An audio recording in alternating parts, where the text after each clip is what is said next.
मिलितं तस्मै श्री गुरवे नमः। पूरा मंत्र दोहराइए।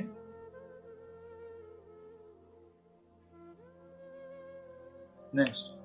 नमः ओम विष्णुपादाय कृष्णप्रेष्ठाय भूतले श्रीमते भक्ति वेदांत स्वामिनिति नामिने।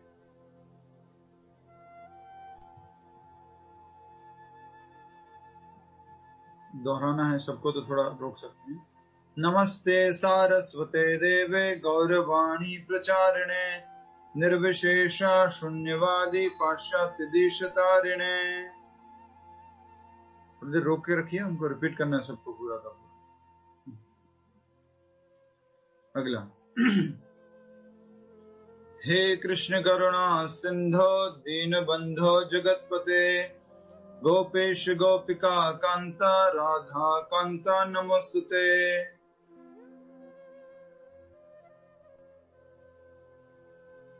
तप्त कांचन गौरांगी राधे वृंदावनेश्वरी वृषभानुसुते देवी प्रणमामि हरिप्रिये।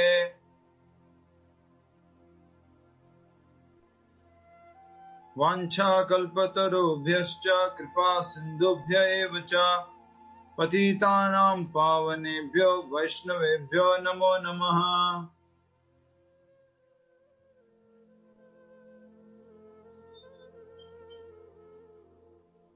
जय श्री कृष्ण चैतन्य प्रभु नित्यानंद श्री अद्वैत गदाधर श्रीवासादि गौर भक्त वृंदा।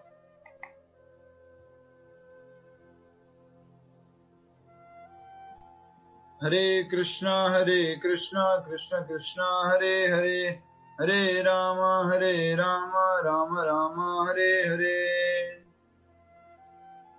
हरे कृष्ण।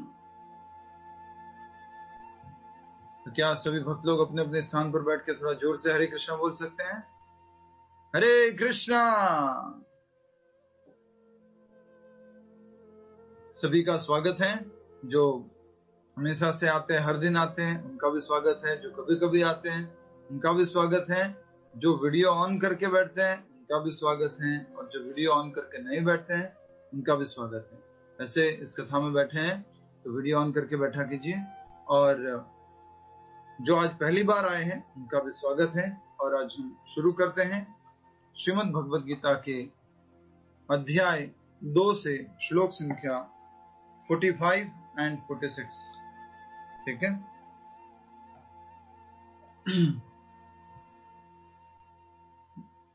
कथा शुरू करने से पहले भगवान का आह्वान मंत्र बोलेंगे। सभी से निवेदन है, दोहराएंगे। ओम नमो भगवते वासुदेवाय।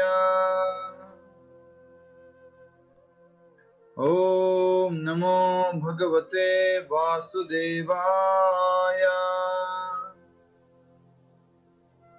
ओम नमो भगवते वासुदेवाय।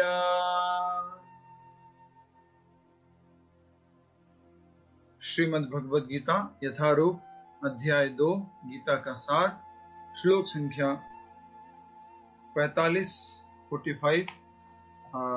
आप सभी से निवेदन है, श्लोक को दोहराएंगे। त्रैगुण्य विषया वेदा नस्त्रैगुण्यो भवार्जुना निर्द्वन्द्वो नित्य सत्वस्थो निर्योगक्षेम आत्मवान। एक बार और। त्रैगुण्य विषया वेदा नस्त्रैगुण्यो भवार्जुना निर्द्वन्द्वो नित्य सत्वस्थो निर्योगक्षेम आत्मवान। आप में से एक भक्त प्रीति काकड़िया जी, आप श्लोक को बोलिए, श्लोक उच्चारण कीजिए। आजकल सबको एक एक बार बोलने का मौका दिया जाता है।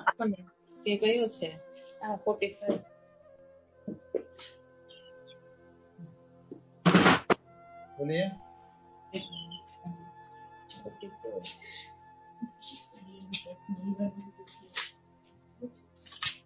भी अच्छे जो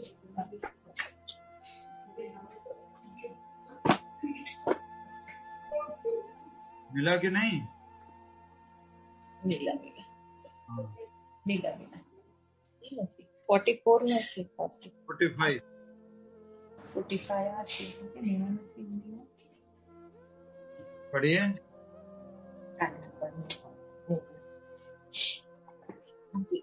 त्रिगुण्य विषयात् वेदा त्रैगुण्यो भवार्जुनम् निर्द्वन्द्वो नित्यसत्त्वस्थो निर्योगक्षेम आत्मवान। बहुत अच्छा, हरि बोल। अच्छा प्रयास किया। जब भी कोई श्लोक पढ़ेंगे तो आप बोलेंगे हरि बोल। अनुवाद तथा तात्पर्य श्रील प्रभुपाद जी द्वारा। श्रील प्रभुपाद की जय। अनुवाद दोहराएंगे। वेदों में मुख्यतया प्रकृति के तीनों गुणों का वर्णन हुआ है। दोहराइए। हे अर्जुन, इन तीनों गुणों से ऊपर उठो। समस्त द्वैतों और लाभ तथा सुरक्षा की सारी चिंताओं से मुक्त होकर आत्मपरायण बनो। जी, बहुत अच्छा, आप सभी ने दोहराया। अब हम इसको समझने का प्रयास कर रहे हैं और हम सभी लोग समझेंगे, ठीक है? हमारे में से कोई भी ऐसा नहीं हो कि जो समझ नहीं पा रहा है, तो सभी लोग समझने का प्रयास करेंगे। मैं सभी को देख पा रहा हूं, एटलीस्ट जो लोग वीडियो ऑन करके बैठते हैं उनको मैं मॉनिटर कर लेता हूं। मेरा पहला प्रश्न है शुरू करने से पहले, वेद शब्द का अर्थ क्या है? वेद शब्द का अर्थ क्या है? हरे कृष्णा, कल हमने बताया था। हरे कृष्णा। पीछे वाले भक्तों हरि बोल। जो पीछे बेंच पे बैठे हैं उनमें से कोई बताइए, वेद शब्द का अर्थ क्या होता है? सुरेंद्र जी बताइए, वेद शब्द का अर्थ क्या है?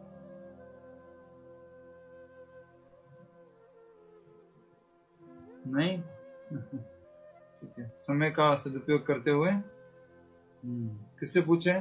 सुभाषिनी माता जी बताइए। माइक अनम्यूट करके बोलिए। यस।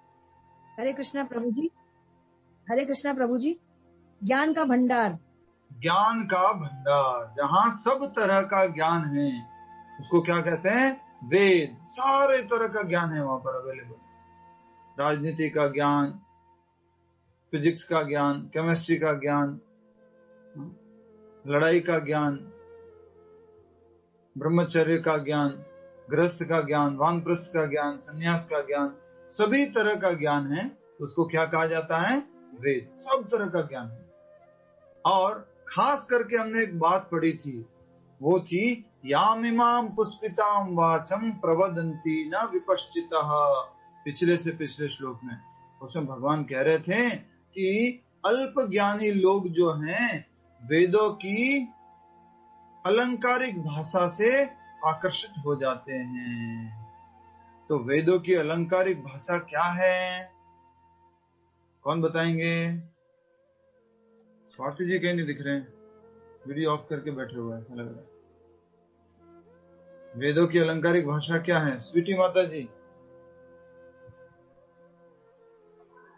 प्रभु जी हरे कृष्णा।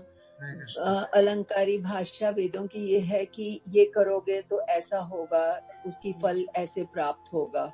बहुत अच्छा। तो वेदों की अलंकारिक भाषा से अर्थ है, जहाँ पर वेदों में ऐसे कुछ भाग हैं जहाँ पर बताया जा रहा है कि कुछ आप यज्ञ करोगे, कुछ पूजा करोगे, कुछ हवन आदि करोगे तो आपको ऐसा ऐसा ऐसा मिलेगा। और जो सब मिलेगा वो सब क्या होगा? आध्यात्मिक या भौतिक? आध्यात्मिक या भौतिक? यस, भौतिक होगा सारा। तो यही बताया जा रहा है। और अब हम इसी में आगे बढ़ रहे हैं। कल हमने एक और बहुत महत्वपूर्ण बात समझी थी। वो बात ये है, किन लोगों का मन भगवान में दृढ़ता पूर्वक नहीं लगता उसका उत्तर दीजिए। किन लोगों का मन भगवान में दृढ़ता पूर्वक नहीं लगता? कौन बताएंगे?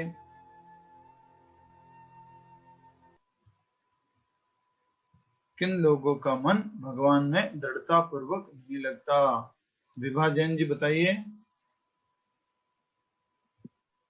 हरे कृष्णा प्रभु। हरे कृष्ण। जिन लोगों की बुद्धि दृढ़ प्रतिज्ञा नहीं होती, फोकस नहीं होती, बहुशाखा में विभाजित रहती है।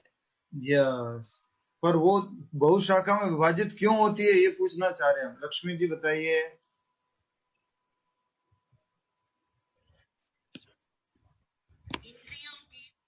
बोलिए,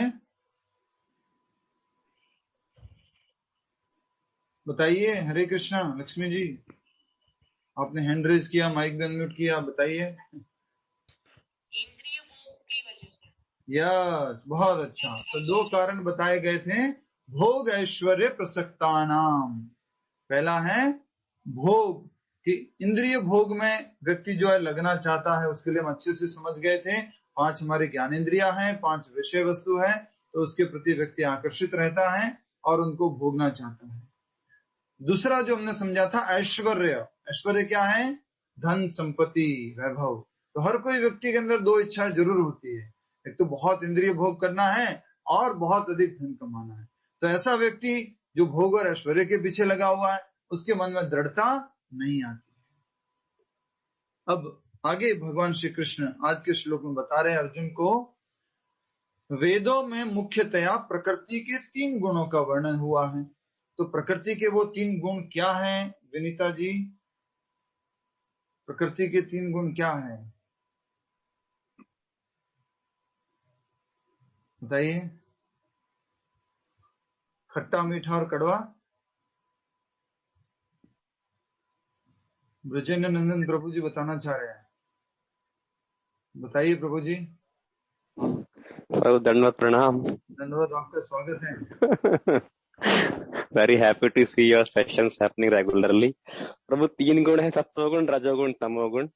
आज बहुत अच्छा। तो ये 3 गुण है, सत्वगुण, रजोगुण और तमोगुण। तो क्या वेदों में इन तीनों गुणों का ही वर्णन हुआ है प्रभु जी, या और भी कुछ बताया गया है? सत्वगुण, रजोगुण, तमोगुण की पूरी व्याख्या की गई है। 14, अगर हम 14th चैप्टर देखें, जो 14वां अध्याय है, तो उसके अंदर पूरा एक्सप्लेनेशन है उसका। आपका एग्जैक्ट क्वेश्चन क्या है प्रभु? वेदों में क्या तीनों गुणों की ही व्याख्या है और भी कुछ व्याख्या? नहीं नहीं, जो वेद है उसके अंदर 2 तरह का ज्ञान है। एक है भौतिक ज्ञान, दूसरा आध्यात्मिक ज्ञान। क्योंकि हम किसका कॉम्बिनेशन है? हम भौतिक शरीर और आध्यात्मिक आत्मा का कॉम्बिनेशन है। तो वेद समझाते हैं इस संसार में सुखी कैसे रहना है, उसका मार्ग भी वेदों में दिया गया है, और संसार से छूटना कैसे है, वही वेदों में दिया गया है। वेदों में दोनों चीजें हैं।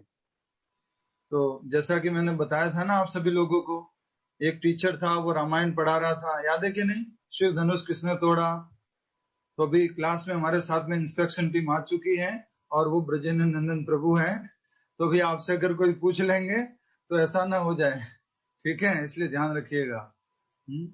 ट्रस्टी लास्ट में क्या बोलते हैं? ट्रस्टी लोगों ने क्या बोला, शिव धनुष किसने तोड़ा? बोले सर जिसने तोड़ा होगा, आप छोड़ दीजिए, जो तो टूट गया है, अब कितने का आएगा नया, ये बताइए।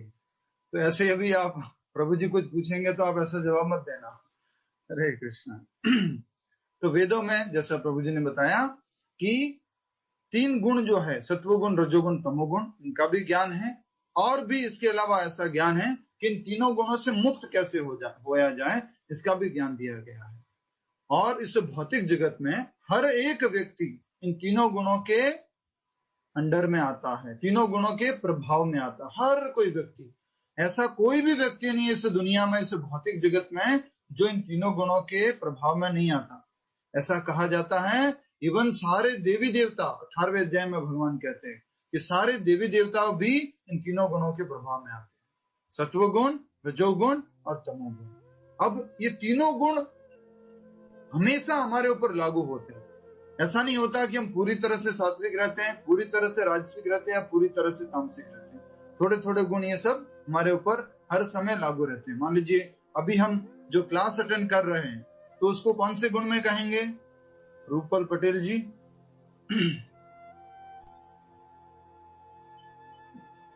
माइक अनम्यूट करके बोलिए। सत्वगुण। सत्वगुण, बहुत अच्छा। और वैसे प्रभुपाद जी कहते हैं जब हम भगवान की चर्चा करते हैं तो उससे भी ऊपर है, ये शुद्ध सत्वगुण में है। और अभी के लिए हम समझ जाते हैं, समझने के लिए कि ये सत्वगुण में है, ठीक है। और कुछ लोग जो है कोशिश कर रहे हैं सत्वगुण में आने की, वो वीडियो ऑफ करके बैठे हुए, थोड़ी चाय की चुस्की ले रहे हैं, थोड़ा आंख खोलने की कोशिश कर रहे हैं, क्योंकि दोपहर का टाइम है तो मुश्किल है इस समय में पूरी तरह से अटेंटिव रहना, तो कोशिश कर रहे हैं।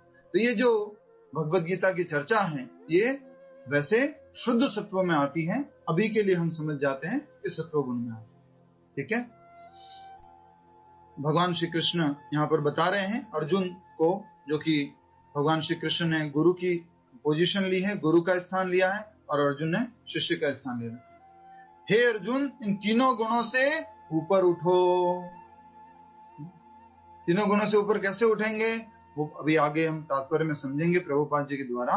तीनों गुणों से ऊपर उठने के लिए कह रहे भगवान, और जो वेदों में जो अलंकारिक भाषा बताई गई है, ये करोगे तो ये होगा, ऐसा करने से ये होगा, उन सब से आकर्षित मत हो। तो ये सारी जो वेदों की अलंकारिक भाषा है ये तीनों गुणों के प्रभाव में आती है। तो अर्जुन क्या करो, तुम्हें एकाग्र होना होगा, तुम्हें उठना होगा, युद्ध करना होगा, तो इन तीनों गुणों से ऊपर उठना होगा।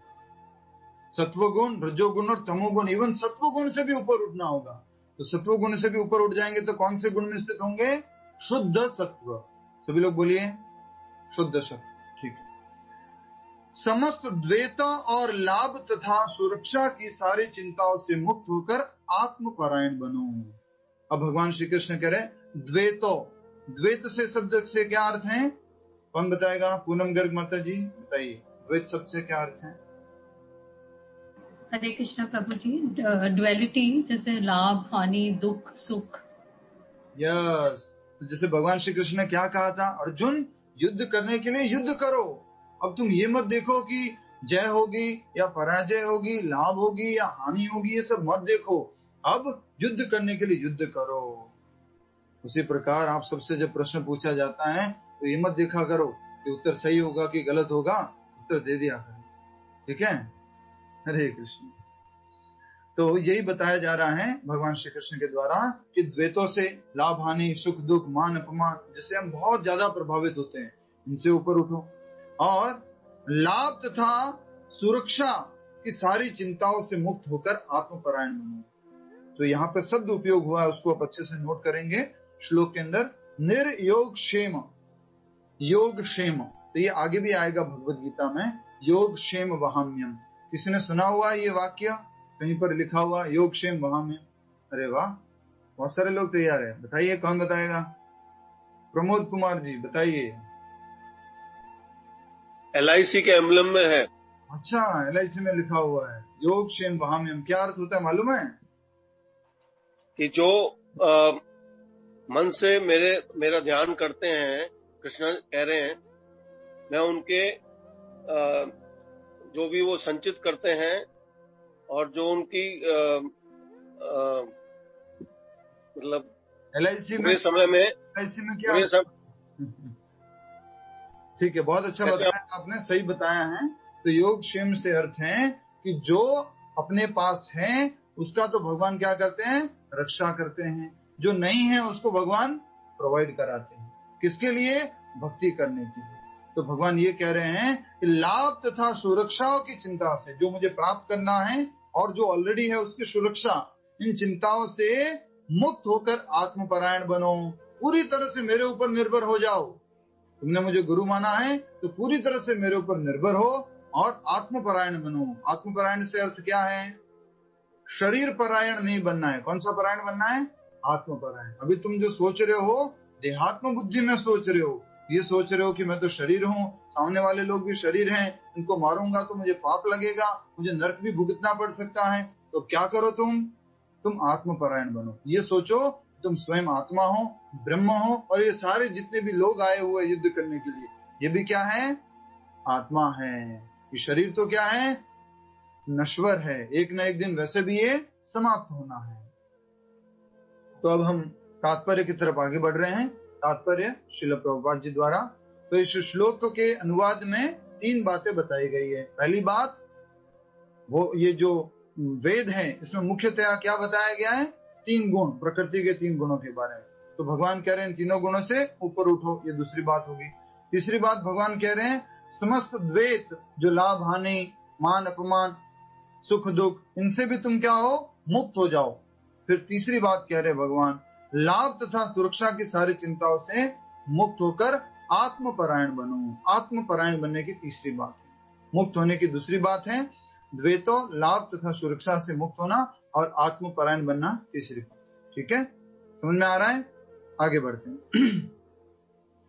सारे भौतिक कार्यों में प्रकृति के तीनों गुणों की क्रियाएं तथा प्रतिक्रियाएं निहित होती हैं। ये आगे तीसरे अध्याय में और अच्छे से समझेंगे।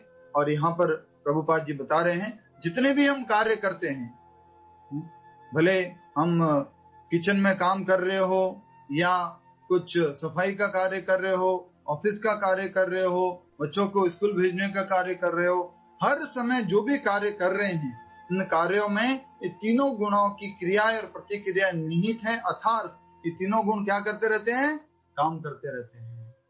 हमेशा हम तीनों गुणों के अंडर में रहते हैं। और इसके लिए हमने आपको एक बार प्रभुपाद जी की जो भगवत गीता में पिक्चर है वो भी दिखाई थी, अभी हम दिखाना चाहेंगे आप सभी को। आप सभी लोग देखिए। जय कृष्ण। यस, मिल गई। देख रहे हैं आप? यस, आप लोगों को मिल चुकी है, कुछ लोगों ने खोल ली है। ये देखिए, देख पा रहे हैं? सबसे ऊपर कौन है? कृष्णा, जो इन तीनों गुणों से परे है। तो भगवान क्या कह रहे हैं कि मैं भी परे हूं, तुम भी परे हो जाओ, तुम भी इनसे ऊपर उठो। तो कौन व्यक्ति क्या कह सकता है इनसे ऊपर उठो? जो व्यक्ति इनसे ऊपर है। अब नीचे बताए गए हैं 3, देख सकते हैं आप, स्त्रियां दिखाई गई है। ये तीनों स्त्रियों को किससे कंपेयर किया गया है? सत्वगुण, रजोगुण और तमोगुण से। और नीचे कौन दिख रहा है? सबसे नीचे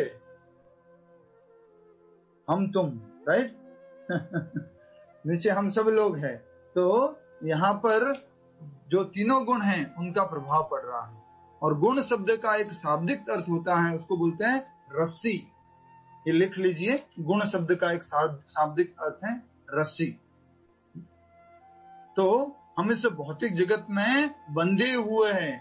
कौन सी रस्सी से बंधे हुए हैं? इनविजिबल रस्सी से। इनविजिबल थ्रेड है, उससे बंधे हुए। और वो कौन कौन से हैं? सत्वगुण, रजोगुण और तमोगुण। सत्व की रस्सी, रजोगुण की रस्सी और तमोगुण की रस्सी, इनसे हम बंधे हुए हैं। ठीक है। इनका उद्देश्य कर्म फल होता है, जो भौतिक जगत में बंधन का कारण है। और जो भी दुनिया में काम करते हैं हम, अच्छा बुरा जैसा भी कोई भी कार्य करते हैं, उस कर्म का हम क्या चाहते हैं? फल चाहते हैं, राइट? बिना फल के तो इच्छा के कोई काम नहीं करता है। सब लोग फल की इच्छा के काम करते हैं। इवन जब हम लोगों को बोलते हैं कि हरे कृष्णा का चैंटिंग किया करो, माला किया करो, मुझे क्या मिलेगा?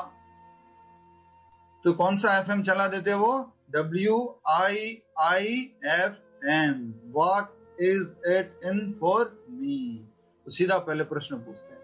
तो इसी तरह से यहाँ पर ये जो बताया जा रहा है कि भौतिक जगत में जितने भी लोग हैं वो कर्म फल के उद्देश्य से कार्य करते हैं, जो भौतिक जगत में बंधन का कारण बनता है। अच्छा काम करेंगे तो भी बंधन का कारण बनेगा, और कोई पाप कर्म करेंगे तो भी बंधन का कारण बनेगा। लीना पटेल माता जी, तमें समझावी दियो कैसे? अच्छा कार्य करेंगे तो वो कैसे बंधन का कारण बनेगा?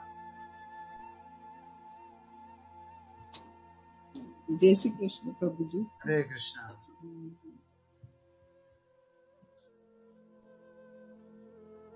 प्रिंसिपल वाले अच्छा कार्य करेंगे तो सत्व गुण में, हाँ, अच्छा कार्य करेंगे तो सत्व गुण में बंधेंगे, हाँ, खराब कर्म करेंगे तो रजोगुण तमोगुण में बन जाएंगे। बहुत अच्छा, क्या बात है, आपने अच्छा लेकिन प्रयास कुछ किया। ना कुछ तो होता ही रहेगा। तो अगर हम पुण्य करते हैं तो कैसे बंधन में आते हैं, और पाप करते हैं तो कैसे बंधन में आते हैं?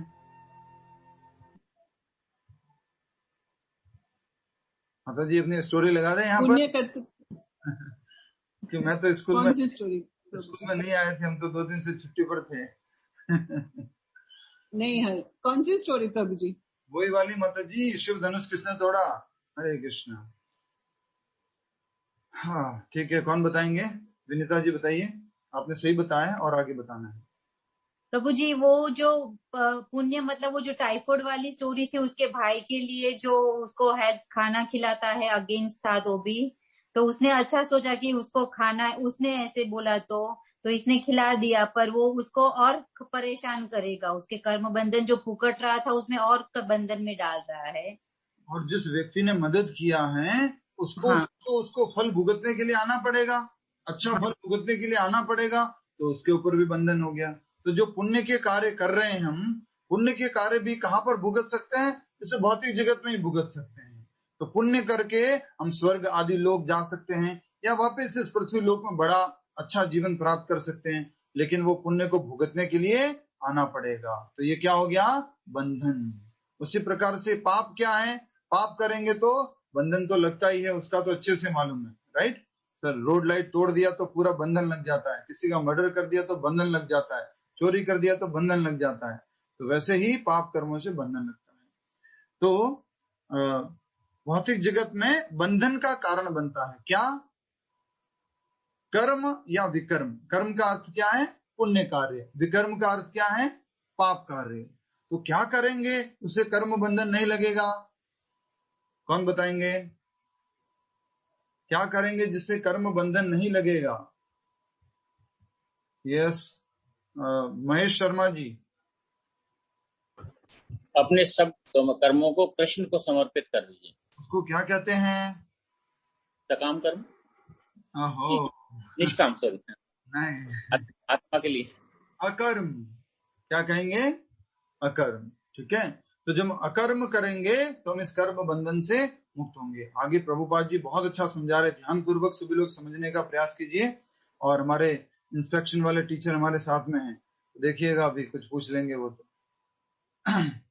वेदों में मुख्यतया सकाम कर्मों का वर्णन हुआ है, जिससे सामान्य जन क्रमशः इंद्रिय तृप्ति के क्षेत्र से उठकर आध्यात्मिक धरातल तक पहुंच सके।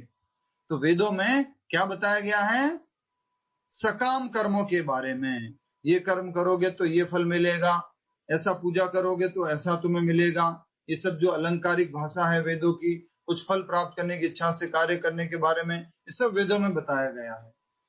यहाँ पर अब कहा जा रहा है कि वेदों के नियमों का पालन करके धीरे धीरे धीरे धीरे धीरे धीरे धीरे धीरे हम कहाँ तक पहुंचेंगे? आध्यात्मिक धरातल तक, स्पिरिचुअल प्लेटफॉर्म तक पहुंचेंगे, धीरे धीरे धीरे धीरे। ठीक है, तो वेदों का अगर पालन करते तो इसमें कुछ बुरा है क्या? बोले कुछ बुरा नहीं है, धीरे धीरे धीरे ग्रेजुअली हम यहाँ तक पहुंचते हैं। तो इसका क्या उदाहरण है? धर्म, अर्थ, काम, मोक्ष। तो वेदों में ये चार बातें बताई गई हैं, धर्म, अर्थ, काम, मोक्ष। अल्टीमेटली अगर तुम ये सब बातों का पालन करते हो, धर्म, अर्थ, काम का, और करते करते अल्टीमेटली कहां तक पहुंचोगे? मोक्ष तक। वो क्या है? आध्यात्मिक धर्म। श्री कृष्ण अपने शिष्य तथा मित्र के रूप में अर्जुन को सलाह देते हैं कि वह वेदांत दर्शन के आध्यात्मिक पद तक ऊपर उठें, जिसका प्रारंभ ब्रह्म जिज्ञासा अथवा परम आध्यात्मिकता पर प्रश्नों से होता है। तो भगवान श्री कृष्ण अपने शिष्य अर्जुन को बता रहे हैं, और प्रभुपाद जी ने क्या उपयोग किया? एक और शब्द, शिष्य और मित्र दोनों ही हैं, के रूप में अर्जुन को सलाह देते हैं कि वह वेदांत दर्शन के, वेदांत फिलॉसफी, सारी फिलॉसफी में क्या बताया गया है? धर्म, अर्थ, काम, मोक्ष, सारे वेदों में। उस वेदांत में क्या बताया गया है? मोक्ष के बारे में बताया गया है। वेदांत में ज्यादातर हम इस भौतिक बंधन से कैसे मुक्त हो सकते हैं उसके बारे में बताया गया है। और वेदांत को श्रीमद् भागवत भी कहा गया है। श्रीमद् भागवत पुराण है वो वेदांत है, वो अंतिम जो है सार है वेदों का। तो अगर उसमें हम अगर देखेंगे तो क्या बताया गया है? इस जन्म मृत्यु के चक्र से, इस भौतिक बंधन से कैसे मुक्त हुआ जाए। तो यही कहा जा रहा है कि अर्जुन को सलाह दे रहे हैं, वेदांत दर्शन के आध्यात्मिक पद तक ऊपर उठें, जिसका प्रारंभ ब्रह्म जिज्ञासा है। और वेदांत में शुरुआत कहाँ से होती है? ब्रह्म जिज्ञासा, अथा तो ब्रह्म जिज्ञासा। कोई बता सकता है इसका अर्थ क्या है? ब्रजेंद्र नंदन प्रभु आप ही बताइए सबको। अथा तो ब्रह्म जिज्ञासा। हरे कृष्णा प्रभु। हरे कृष्ण प्रभु। अथा तो ब्रह्म जिज्ञासा, अथा मतलब कि इसलिए, अतः अब। तो वेदांत जो है, वेदांत सूत्र का ये पहला सूत्र है, उसमें व्यासदेव लिख रहे हैं कि अब हमें मनुष्य जीवन मिला है और मनुष्य जीवन में हमें खाना कहाँ है, सोना कहाँ है, परिवार कैसे बसाना है, इसकी जिज्ञासा नहीं करनी चाहिए। ये जिज्ञासाएं तो पशु भी कर रहे हैं, लेकिन ब्रह्म जिज्ञासा, मैं कौन हूं, कहां से आया हूं, जीवन का उद्देश्य क्या है, मैं दुखी नहीं होना चाहता फिर भी मुझे दुख मिल रहा है, तो आखिर ऐसा क्यों, भगवान कौन है, इस दुनिया के परे क्या है, इन सारी जिज्ञासाओं को हम केवल मनुष्य जीवन में कर सकते हैं। इसे बोलते हैं ब्रह्म जिज्ञासा या तत्व जिज्ञासा। बहुत अच्छा, क्या बात है। हरि बोल, सभी लोग बोले हरि बोल। तो आगे जो प्रभु जी ने बताया उसी को आगे अब समझते हैं। आगे लिखा हुआ है प्रारंभ ब्रह्म जिज्ञासा अथवा परम आध्यात्मिकता के प्रश्नों से होता है। कौन से प्रश्न पूछने होते हैं? आध्यात्मिक प्रश्न। तो प्रभु जी बताते हैं अपने प्रवचन में, प्रभुपाद जी भी बताते हैं अपने प्रवचन में कि हर कोई व्यक्ति इस दुनिया में क्या कर रहा है? जिज्ञासा कर रहा है, प्रश्न पूछ रहा है। सुबह सुबह जैसे ही सूरज की पहली किरण आती है तब एक चिड़िया जो दूसरी चिड़िया से प्रश्न पूछती है, बताओ बताओ आज किधर जाएंगे खाना खाने के लिए, आज कहाँ पे दाना मिलेगा, आज बच्चों का पालन पोषण कैसे करेंगे, आज घोंसला कौन से लकड़ी से बनाना है, राइट। वो भी एक दूसरे से प्रश्न पूछते हैं। हर कोई इस दुनिया में क्या कर रहा है? प्रश्न। एक व्यक्ति प्रश्न कर रहा है, दूसरा व्यक्ति उत्तर दे रहा है, और इन दोनों के बीच में क्या हो रही है? वार्तालाप, कन्वर्सेशन। पर आपको बता दिया जाए, दुनिया में इतने लोगों के बीच में कन्वर्सेशन होती है, बहुत ऐसी कम कन्वर्सेशन होती है जिसको कोई लोग दोबारा पढ़ते हैं या सुनते हैं। लेकिन हम सब लोग आज बैठ करके ऐसी एक कन्वर्सेशन को पढ़ रहे हैं जो उसको युगों युगों से पढ़ा आ रहा है, युगों युगों से वार्तालाप की, जो वार्तालाप हुई है उसको चर्चा की जा रही है। और वो क्या है? श्रीमद् भगवत गीता। ये भगवान श्री कृष्ण और अर्जुन के बीच में हुआ वार्तालाप, कन्वर्सेशन, जो अमर हो चुकी है कन्वर्सेशन, ऐसी वार्तालाप। तो हम सब लोग ऐसे प्रश्न पूछते हैं। कन्वल बेदी जी, हरे कृष्णा। हरे कृष्णा। तो हम हर कोई प्रश्न पूछते हैं, जैसे कि डायमंड वाले सारे जो हमारे बॉम्बे के लोग जुड़े हुए हैं, सूरत वाले जो लोग जुड़े हुए हैं, आज डायमंड नसु भाव से 6 ऐसे करके, और भी कुछ दूसरा तीसरा, गोल्ड का क्या भाव है, सब लोग भाव में, इसमें प्रभुपाद जी बोलते हैं ब्रह्म जिज्ञासा में ऐसा नहीं करना है। आलू का भाव क्या चल रहा है, दाल का भाव क्या चल रहा है, अपने प्रवचन में प्रभुपाद जी बोलते हैं। ये ब्रह्म जिज्ञासा नहीं है। ब्रह्म जिज्ञासा क्या है? मैं कौन हूँ। और जैसा प्रभु जी ने बताया एक बहुत बड़ी बात, वो क्या हमने 40 नंबर श्लोक में समझा था। क्या समझा था? कि नेहा विक्रम नाशोस्ति प्रत्यवायो न विद्यते। अगर हम थोड़ी सी भी भक्ति करेंगे, थोड़ा सा भी भक्ति मार्ग में कार्य करेंगे तो क्या होगा? स्वल्पम अप्यस्य धर्मस्य त्रायतो महतो भयात्। बहुत बड़े भय से हमारी वो क्या करेगा? रक्षा करेगा। और कौन बताएगा वो सबसे बड़ा भय क्या है? सबसे बड़ा भय क्या है? अभी माता जी स्टॉप कर रही है क्लास में, ये पहले बता देता हूँ। अब आप लोगों को टॉप करना है तो थोड़ा कोशिश कीजिए, मेहनत कीजिए। माता जी स्टॉप कर रही है अभी, प्रभु जी इसको कुछ करना पड़ेगा। ब्रह्म जिज्ञासा वो क्या है बताइए कन्वल बेदी जी, सबसे बड़ा डेंजर क्या है?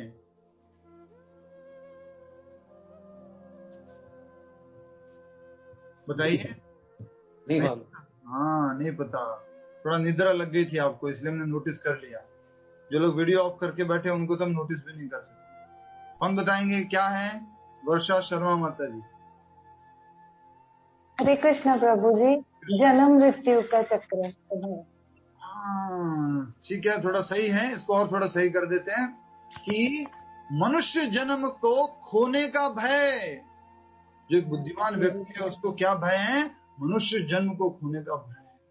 इतना योनियों के बाद, साधारण भाषा में कहते हैं 84 लाख योनियों के बाद मनुष्य जीवन मिला, और मनुष्य जीवन में आकर भी क्या किया? आहार, निद्रा, भय, मैथुन, यही प्रश्न पूछे कि अधिक से अधिक भोजन कहाँ करूंगा, स्वादिष्ट भोजन कहाँ करूंगा, सोने की अच्छी सुविधा कहाँ होगी, इंद्रिय भोग की सुविधा कहाँ पर होगी, अपने भय से रक्षा कैसे करूंगा, यही प्रश्न पूछे। और क्या प्रश्न नहीं पूछा? मैं कौन हूँ। अच्छा एक बात बताइए, आप में से यस और नो में उत्तर देना है, इशारों की भाषा में। ये यस है और ये नो है, ठीक है। पूरी ट्रेनिंग हो चुकी है, हमारे साथ में हमारे प्रभु जी है, तो इनको आपको बताना है कि आप इशारों की भाषा सीख चुके हैं, ठीक है। प्रश्न है आपसे, क्या एक चिड़िया दूसरी चिड़िया से, या एक चूहा दूसरी चूहे से, या एक मेंढक दूसरे मेंढक से, या एक सांप दूसरे सांप से, या एक शेर दूसरे शेर से पूछ सकता है? अरे भैया एक बात बताओ, ये भौतिक जगत में हम क्यों आए हैं? क्या वो पूछ सकते हैं? यस और नो, यस और नो। क्या एक सांप दूसरे सांप से, एक शेर दूसरे शेर से पूछ सकता है? यस और नो। सभी लोगों को उत्तर देना है, ऐसे नहीं चलेगा, ठीक है। तो सभी लोगों ने उत्तर दिया है नो, तो नहीं पूछ सकते, नहीं जान सकते। ये फैसिलिटी कहां पर है? मनुष्य जीवन में ही है, तो इसलिए कहा गया है इसका सदुपयोग कर लो, ये तो क्या है? वापस से नीचे की योनियों में गिर सकते हो, ये सबसे बड़ा भय है। मनुष्य जीवन मिला है और ये जिज्ञासा नहीं की तो ये व्यर्थ करने के बराबर है।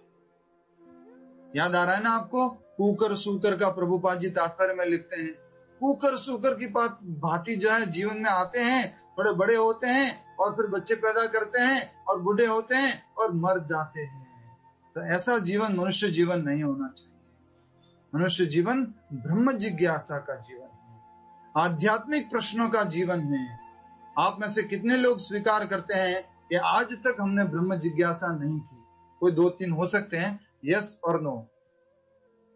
कितने लोग स्वीकार करते हैं कि ब्रह्म जिज्ञासा नहीं की? नहीं की मतलब ये, और की है मतलब ये। तो लगभग बहुत सारे लोग, हमने कभी ब्रह्म जिज्ञासा की ही नहीं कि हम कौन हैं, भगवान के साथ हमारा क्या संबंध है, इस भौतिक जगत में क्यों आ गए हैं, कोई काला, कोई गोरा, कोई अमीर, कोई गरीब, इस तरह से लोग अलग अलग क्यों शरीर धारण करते हैं। इस प्रकार से कोई किसी भी प्रकार से ब्रह्म जिज्ञासा नहीं करते। नेक्स्ट, आगे समझने का प्रयास कीजिए।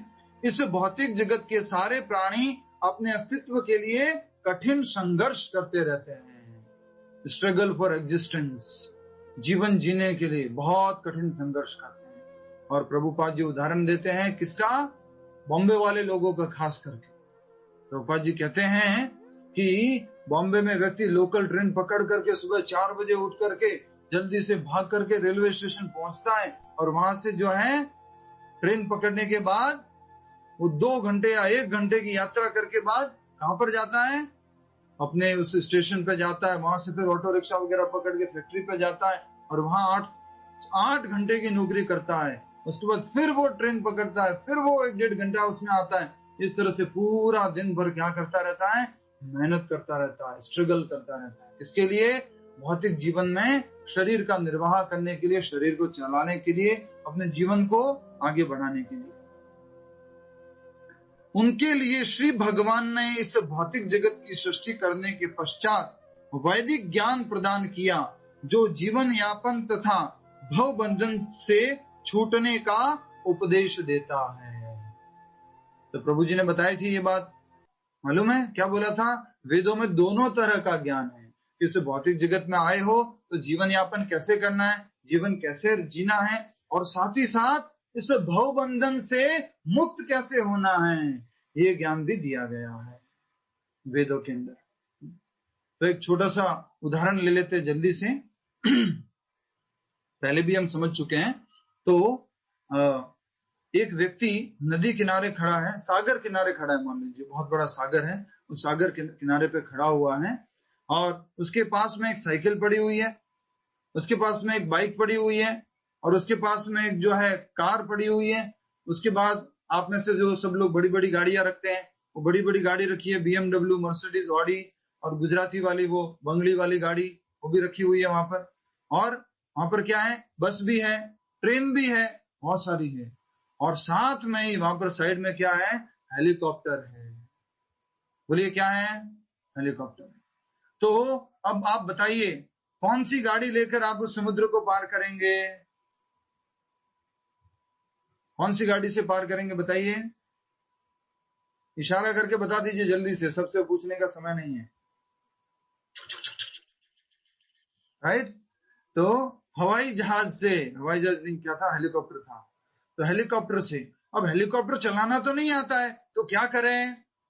तो उसके बाहर ही, हेलीकॉप्टर के दरवाजे के बाहर ही एक पुस्तक लटकी हुई है। उस पुस्तक में लिखा हुआ है, क्या लिखा हुआ है कि ये बटन दबाओगे तो दरवाजा खुलेगा, ये बटन दबाओगे तो ये हेलीकॉप्टर स्टार्ट होगा, ये बटन दबाओगे तो ये ऊपर उठेगा, ये बटन दबाओगे तो ये आगे जाएगा, ये बटन दबाओगे तो ये थोड़ा ऐसे घूम जाएगा। तो आपने पूरा उसको अच्छे से पढ़ लिया है, समझ लिया है, और फिर उसको समझ करके आप उस हेलीकॉप्टर में बैठ करके उस समुद्र को क्या कर जाते हैं, पार कर जाते हैं। तो कोई बता सकता है कि इस उदाहरण से हमने क्या समझाने की कोशिश की है, कौन क्या क्या है?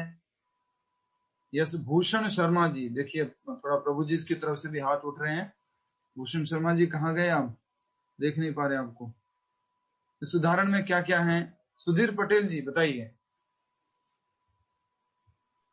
उदाहरण से स्वामी जी में ये पता चलता है कि ये भगवत गीता जो है ना, ये ऐसा ही एक मैन्युअल है। हेलीकॉप्टर जो है हमें भव पार कराएगा, यही भगवत गीता। वो तो ठीक है, बहुत अच्छा।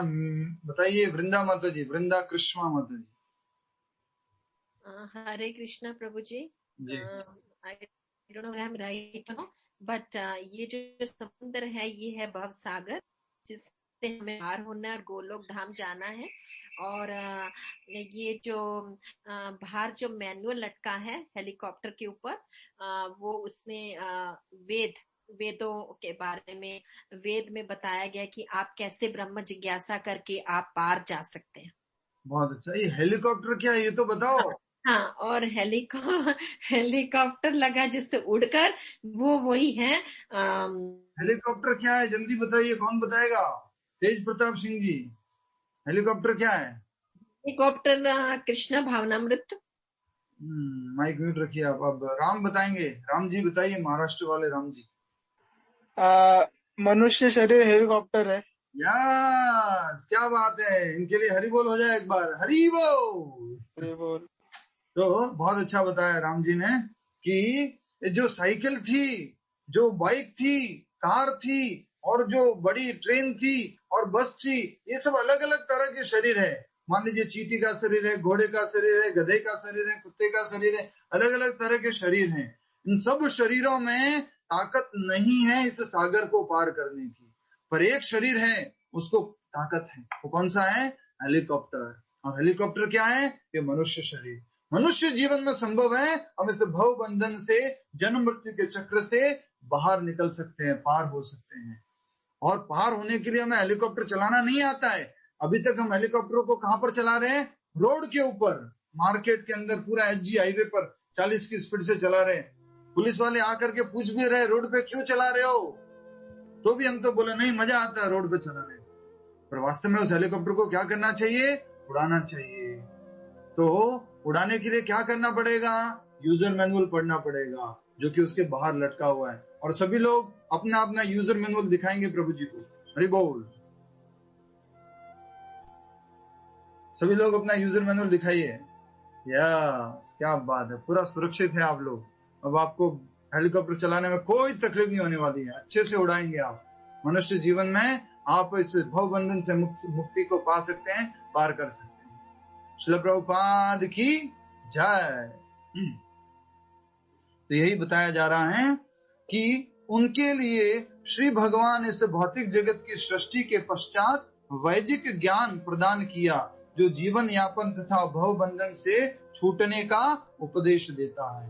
भौतिक जगत की सृष्टि कर ली, भौतिक जगत बना लिया, अच्छा जल्दी से बताइए, प्रभु जी सुनना चाहते हैं। प्रभु जी इनको एक प्रश्न पूछ लीजिए, इस भौतिक जगत का नाम क्या है? प्रभु जी आप पूछ लीजिए। प्रभु आप क्या कहना चाह रहे हैं? भौतिक जगत का नाम क्या है? इसका टाइटल, भगवान ने पूरा ये अपार्टमेंट बना दिया है, उसके बाद बड़ा नेम प्लेट डाला है, तो आप पूछ सकते हैं इनसे क्या। हाँ बताइए आप लोग क्या नाम दिया है? बताना चाहेगा?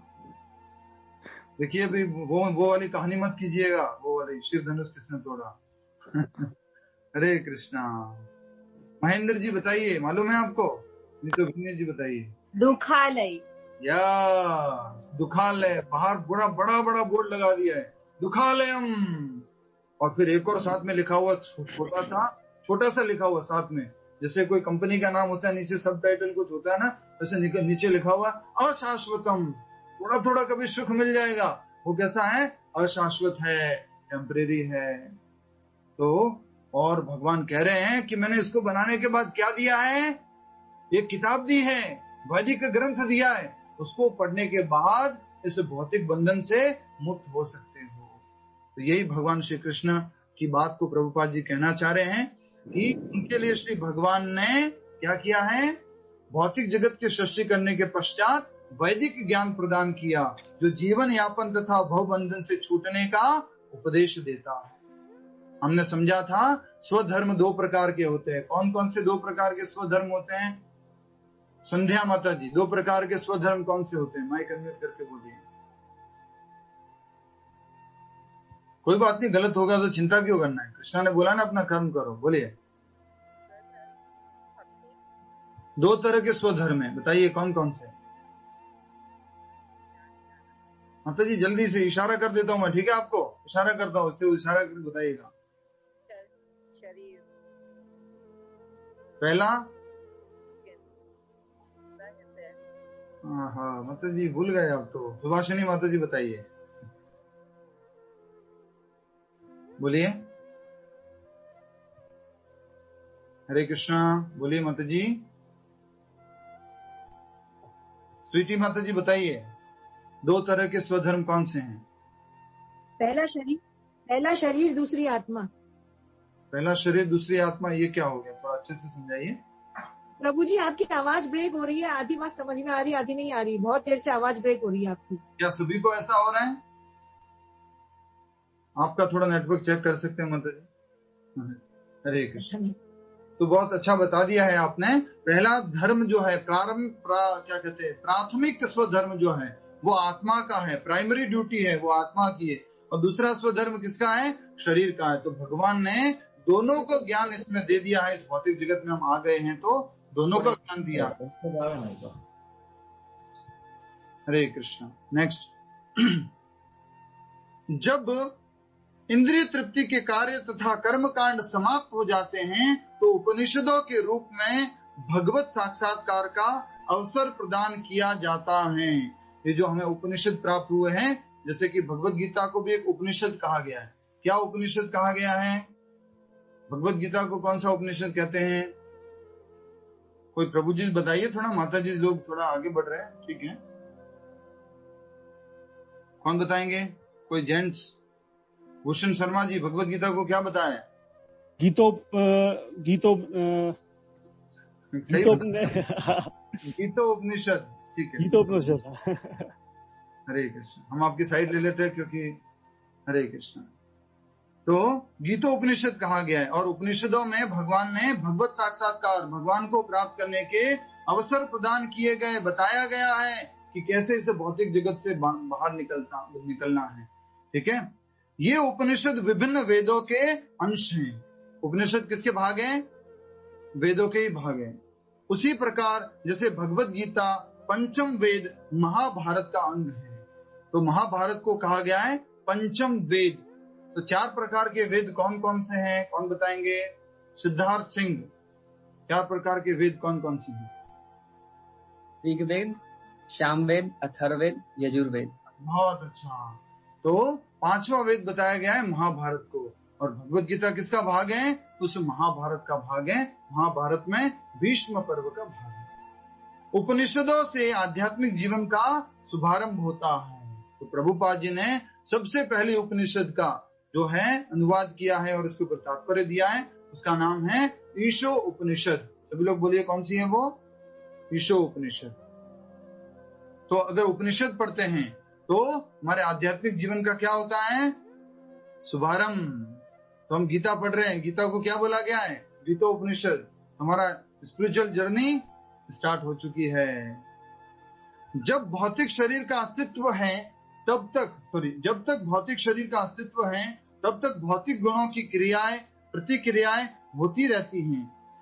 मनुष्य को चाहिए कि सुख दुख तथा शीत ग्रीष्म जैसी द्वैतताओं को सहन करना सीखें और इस प्रकार हानि तथा लाभ की चिंता से मुक्त हो जाए। जब मनुष्य श्री कृष्ण की इच्छा पर पूर्णतया आश्रित रहता है तो वह दिव्य अवस्था प्राप्त होती है।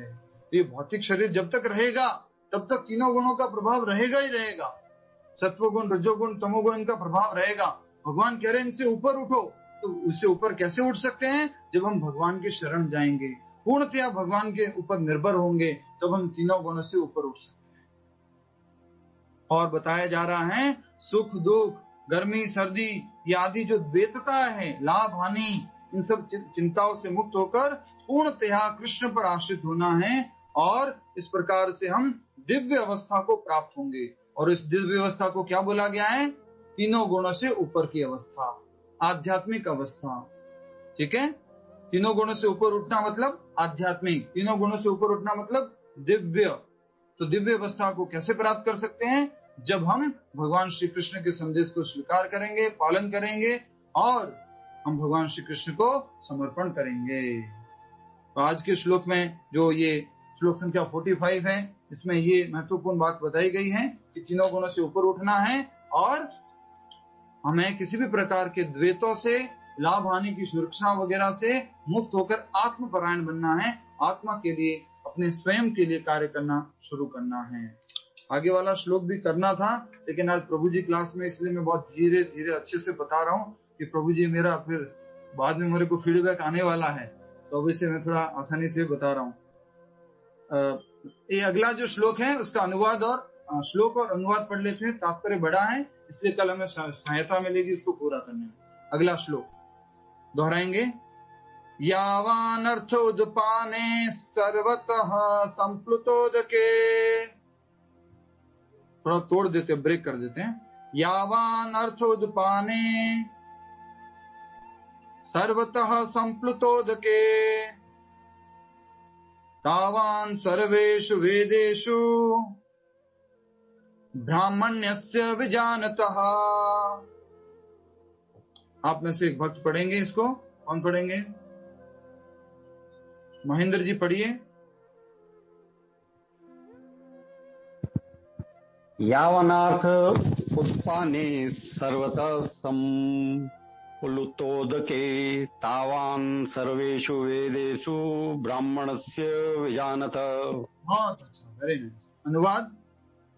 एक छोटे से कूप का सभी लोग दोहराएंगे। एक छोटे से कूप का सारा कार्य एक विशाल जलाशय से तुरंत पूरा हो जाता है।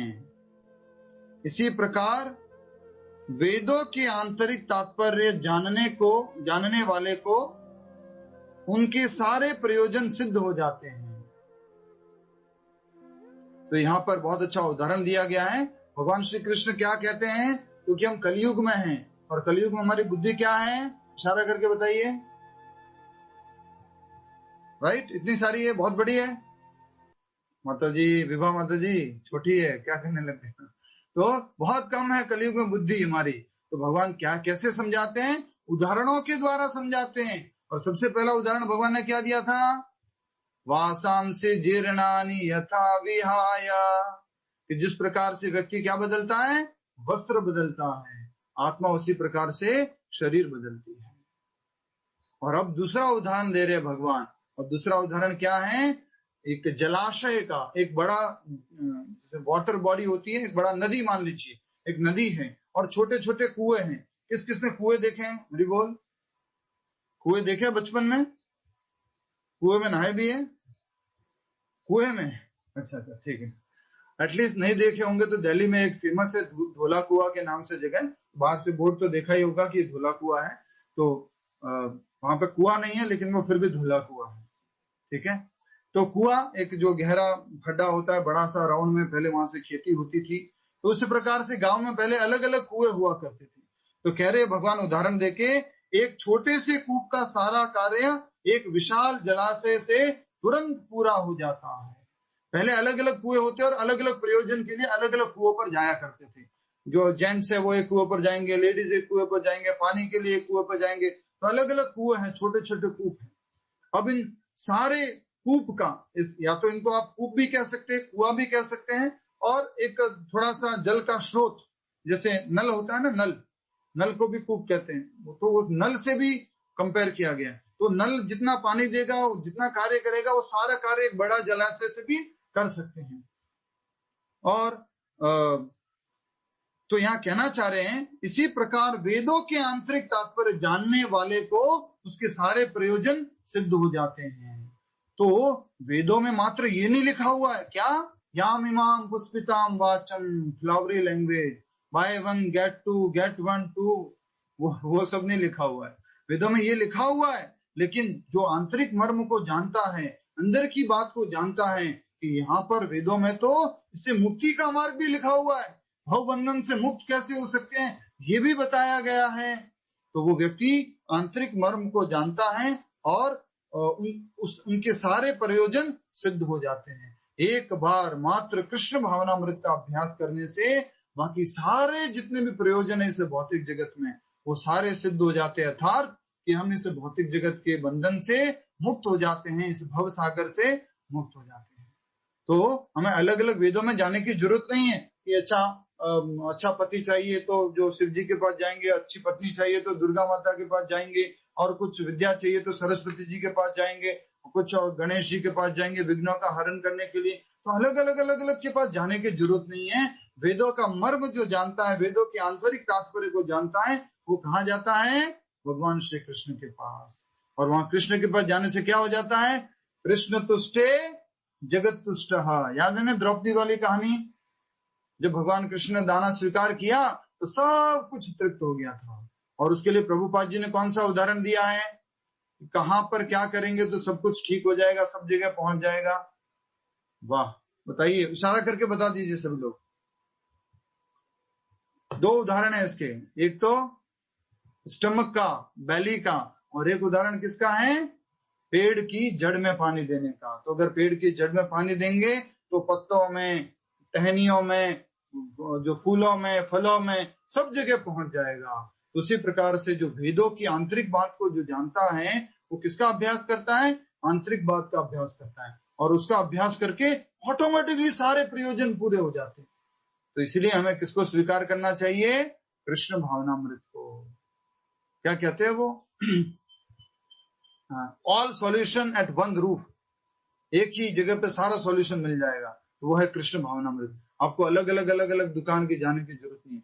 तो बिग बाजार वगैरह क्या होता है, उसमें सारे आइटम एक ही जगह मिल जाते हैं। तो वैसे ही भगवान श्री कृष्ण की शरण जाने से सारे प्रयोजन ऑटोमेटिकली पूरे हो जाते हैं। एक बड़े जलाशय के पास जाने से, और इस जलाशय का उदाहरण को इस तरह से समझेंगे, जैसे नदी है, नदी में स्नान करते हैं तो हमें स्नान भी लोग वहीं करते हैं, कपड़े भी वहीं धोते हैं, और भी जैसे कुछ भैंस को वही स्नान करा देते हैं, गाय को भी वहीं स्नान करा देते हैं। तो इस प्रकार बहुत सारे कार्य उसी जगह पर करते हैं। पर क्या वो सेम पानी में होता है? ऐसा कहा जाता है, in river you can not take bath again in same water.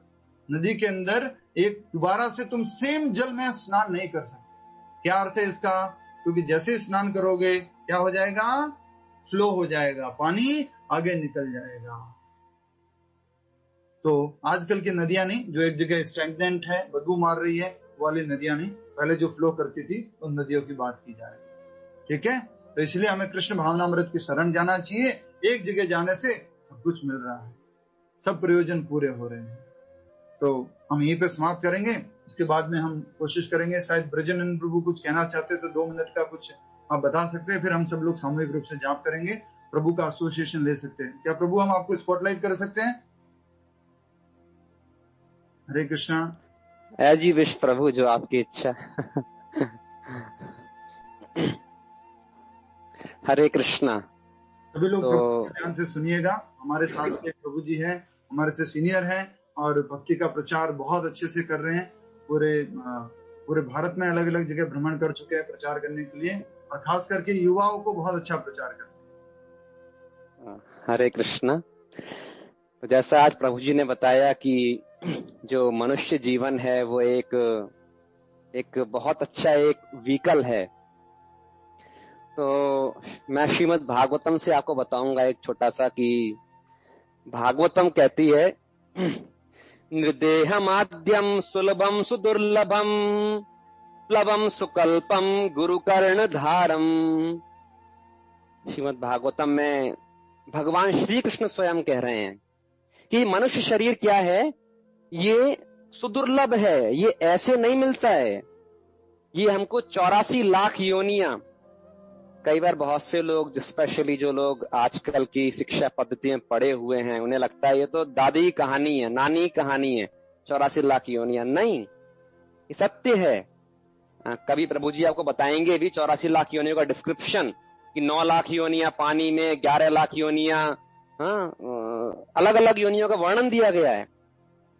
और एक्चुअली जो डार्विन है उसने तो हमारे शास्त्र को पढ़ के ही क्या लिखा था उसने, ओरिजिन ऑफ स्पीशीज, वो एक अलग सब्जेक्ट मैटर है। मतलब कि मनुष्य जीवन बहुत दुर्लभ है, तो क्या करना है, हमें उसका दुरुपयोग नहीं करना है इंद्रिय भोग के लिए। जैसे मान लीजिए अगर चंदन की लकड़ी को जलाकर एक महिला चूल्हे में रोटी पकाती है, तो हम बोलेंगे क्या है वो, उसमें कम बुद्धि है, उसको प्रिंसिपल ऑफ यूटिलिटी पता नहीं है। वैसे ही मनुष्य जीवन में इंद्रिय भोग का सुख प्राप्त करना, उसके लिए प्रयास करना ऐसे है जैसे कि चंदन की लकड़ी को जला के क्या करना, चपातियां पकाना। तो शास्त्र कह रहे हैं क्या करो, ये मनुष्य जो देह है ये प्लवम सुकल्पम, ये एक सूटेबल बोट है, ये एक अच्छी एक नौका है। केवल मनुष्य देह, पशु की देह नहीं, पक्षी की देह नहीं, पेड़ की देह नहीं, मनुष्य देह है। और एक नौका जो है उसका क्या उपयोग होता है, एक नौका, एक शिप, एक जहाज का उपयोग होता है समुद्र को पार करने के लिए। तो हम किस समुद्र में हैं, हम भव सागर में हैं। तो किसकी हेल्प लो, एक नौका, एक जहाज में कप्तान की जरूरत होती है, कैप्टन की जरूरत होती है। वो कैप्टन कौन है, गुरु कर्ण धारम, आध्यात्मिक गुरु जो है, जैसे कि भक्तिवेदांत स्वामी श्रील प्रभुपाद, वो हमारे गुरु हैं। वो हमारे क्या हैं, इस नौका की कप्तान है। वो सही दिशा में लेके जाएंगे। और मयानुकूले नभस्वते ऋतम, भगवान कह रहे हैं कि जो मेरे इंस्ट्रक्शन हैं, भगवत गीता, श्रीमद् भागवतम, ये क्या है, जिस दिशा में नौका जा रही है उसी दिशा में अगर हवा बहे, पवन भी उसी दिशा में बह रही हो, तो नौका बहुत तेज चलेगी। इसलिए आप सभी से निवेदन है, आप लोग हर दिन बिना एक भी दिन छोड़े क्लासेस आपको अटेंड करना है। क्या होगा उससे, हम भव सागर को पार करना चाह रहे हैं, उसमें हमको एक्सलरेशन मिलेगा, बहुत जल्दी पार कर पाएंगे हम। गीता पढ़िए, भागवतम पढ़िए। और भागवतम कहती है, भगवान कृष्ण कहते हैं, मनुष्य जीवन मिला, गुरु का आश्रय मिला, भगवत गीता भागवतम की सहायता भी हमारे पास में अवेलेबल है, ये सारी सुविधाएं हैं हमारे पास। लेकिन फिर भी यदि कोई व्यक्ति संसार सागर को पार ना करे, तो उसे कहा गया है पुमान भवाब्धिम न तरित सा आत्महा, वो अपनी आत्मा को मारने वाला, आत्महंता, किलर ऑफ द सोल।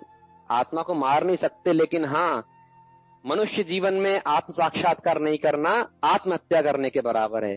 तो हमको बहुत अच्छे से लेना है, इसको अभी लेना है। ये नहीं हम सोचें जब हम ओल्ड हो जाएंगे तब करेंगे। काल चिड़ैया चुग गई, कियों ने हरी से ने, अब पछताए हो तो का चिड़िया चुग गई खेत।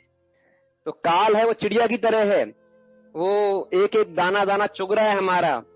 तो ऐसा नहीं है जब हम बहुत वृद्ध हो जाएं तभी हम इसका अभ्यास करेंगे, नहीं, हमको डेली करना है, अभी से करना है और सीरियसली करना है। यही चीज मैं भागवतम से आपको बताना चाहूंगा। And thank you so much Prabhu, it was very fruitful discussion आपका आज था। हरे कृष्ण। आप भी चाहते हैं कि हम कुछ आपके सामने कुछ ऐसा बोल दिए हो जो नहीं हरे कृष्ण। मैं आशा करता हूँ अगर प्रभु जी और समय दे पाएंगे तो आपके प्रश्नों के उत्तर प्रभु जी देंगे। हम जाप कर लेते हैं, उसके बाद प्रश्न उत्तर अगर प्रभु जी के पास समय है तो 10 मिनट बाद जप के बाद में प्रभु जी समय रहेगा आपके पास। ठीक है प्रभु, क्यों नहीं देंगे। हरे कृष्ण। ये वैष्णव भक्तों की कृपा है, कितने दयालु होते, देखिए कितना सबको समय दे रहे हैं, इसके बाद भी समय देने को तैयार है। हरे कृष्ण। हरे बच्चों को से निवेदन है अपनी अपनी जपमाला ले लीजिए।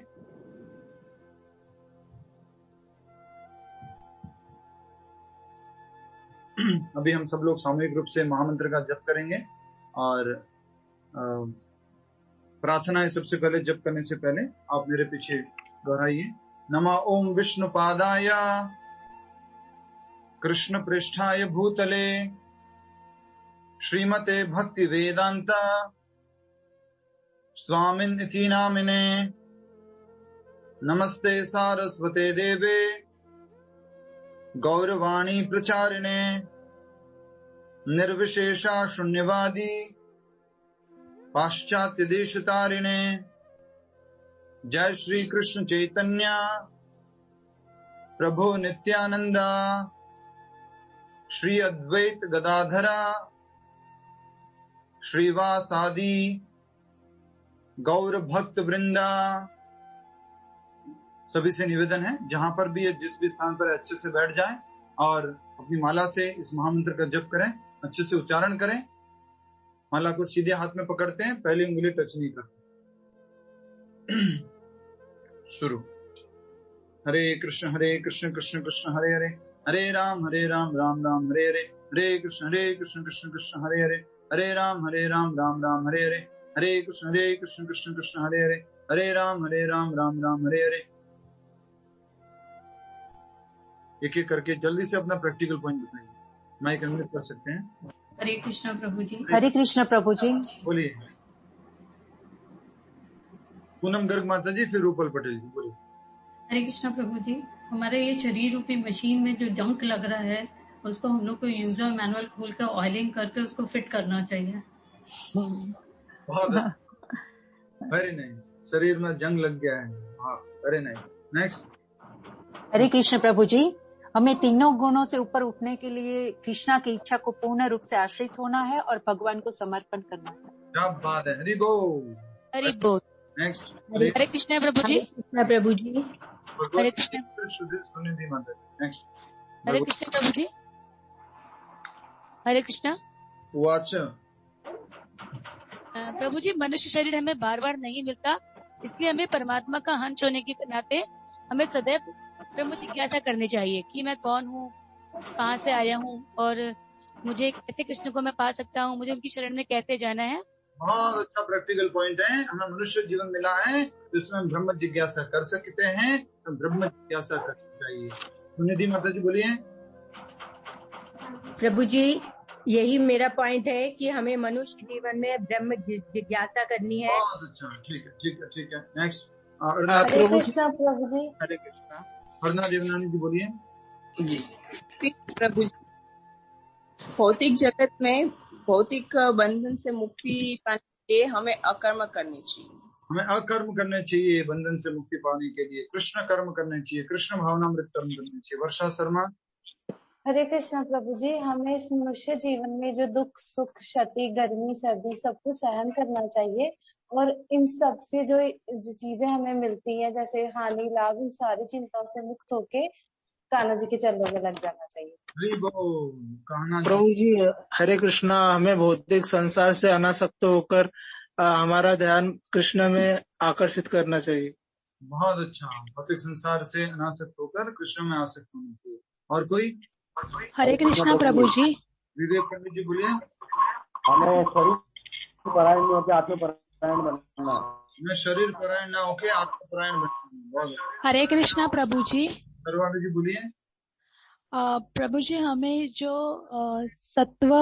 सत्व रजो और तमो जो इनविजिबल ट्रेड से बंधे हैं उनके ऊपर शुद्ध सत्व में जाना चाहिए। कैसे जा सकते हैं? कृष्ण भगवान कृष्ण के से जाप करके, कृष्ण भावनामृत का अभ्यास करके, महामंत्र का जाप करके। और कोई प्रैक्टिकल पॉइंट रह गया है? हरे कृष्ण प्रभु जी, हमें भौतिक जीवन को सफलता पूर्वक जीने हेतु एवं ब्रह्म ज्ञान को जानने हेतु वेदों का अध्ययन करना चाहिए। बहुत अच्छा, अभी मैं यही बोलने वाला था, आपने बोल दिया, बहुत अच्छा। तो भगवान ने ये भौतिक जगत बनाने के बाद भी क्या दिया है? वेद दिए है, शास्त्र दिए है, उपनिषद दिए है। भगवान कितने दयालु हैं। जेल में डाल दिया, उसके बाद उसकी कुंजी बाहर लटका दी है। देख लो, इसको पढ़ लो, बाहर आ सकते हो यहाँ से। तुमने गलती की है, कोई बात नहीं, पढ़ लो, बाहर आ जाओगे, राइट? तो हमें उसको पढ़ना चाहिए। Very nice. नेक्स्ट। हरे कृष्ण प्रभु जी। हरे कृष्ण। ये मनुष्य रूपी जो हमें को नौका है, मनुष्य रूपी नौका को एक गुरु ही सही दिशा पर ले जा सकते हैं, क्योंकि वो एक पवन का काम, मतलब अच्छे से जल्दी से उन्हें पहुंचा। इसीलिए हमें गुरु की शरण में अवश्य जाना चाहिए। गुरु क्या है, पवन है कि कप्तान है? पवन, क्योंकि वो कप्तान है वैसे, लेकिन वो पवन रूपी गुरु कप्तान, गुरु कप्तान है। पवन जो है वेद शास्त्र आदि अध्ययन, जो प्रभु जी ने बताया था कि प्रतिदिन गीता का अध्ययन करना है, श्रवण करना है, तो वो पवन है, फेवरेबल विंड, जो आपको जल्दी लेके जाएगी। ठीक है, नेक्स्ट। हरे कृष्णा प्रभु जी। हरे कृष्णा। अच्छे कर्म करेंगे तो आध्यात्मिक जीवन धरातल पर पहुंच सकते हैं। अच्छे कर्म करेंगे तो आध्यात्मिक धरातल पर पहुंच सकते हैं। ठीक है, धीरे धीरे पहुंच जाएंगे। अच्छा, ठीक है, नेक्स्ट। हरे कृष्णा प्रभु जी। हाँ जी। अलग अलग छोटे छोटे देवताओं को प्रसन्न न करके कोई लाभ नहीं है। जो नेक्स्ट श्लोक बता रहे हैं कि छोटे छोटे देवताओं के पास में या वेदों की छोटी छोटी अलंकारिक भाषाओं के पास में जाने से अच्छा है कृष्ण के पास जाए, बड़ा जलाशय के पास जाए। वो सारे के सारे हमारे जो उद्देश्य हैं उनको एक ही बार में पूरा कर देंगे। ठीक है, नेक्स्ट। हरे कृष्णा प्रभु जी। हरे कृष्णा। आज हमको सीखने वाला, जब मनुष्य कृष्ण जी की इच्छा के पर पूर्णतः आश्रित रहता है तो तभी वह दिव्य अवस्था को प्राप्त होता है। तो कृष्ण की इच्छा पर आश्रित होना। ठीक है। हरे कृष्णा प्रभु जी। जी, हम एक दो प्रैक्टिकल पॉइंट और लेंगे, फिर हम प्रश्न उत्तर की तरफ आएंगे। बोलिए। हरे कृष्णा प्रभु जी। प्रभु जी, हमें भगवान ने ये संदेश दे दिया कि ये दुखालयम है, और इस दुखालय में हमें यदि भवसागर से पार होना है तो हमें कृष्ण भावनामृत की शरण में आना ही होगा। हरि बोल। दुखालय में से अगर बाहर निकलना है तो कृष्ण भावनामृत की शरण जाना है। ठीक है, प्रैक्टिकल पॉइंट हो गए। समाप्त करते हैं प्रैक्टिकल पॉइंट्स को यहीं पर। अभी प्रश्न उत्तर की तरफ आगे बढ़ते हैं।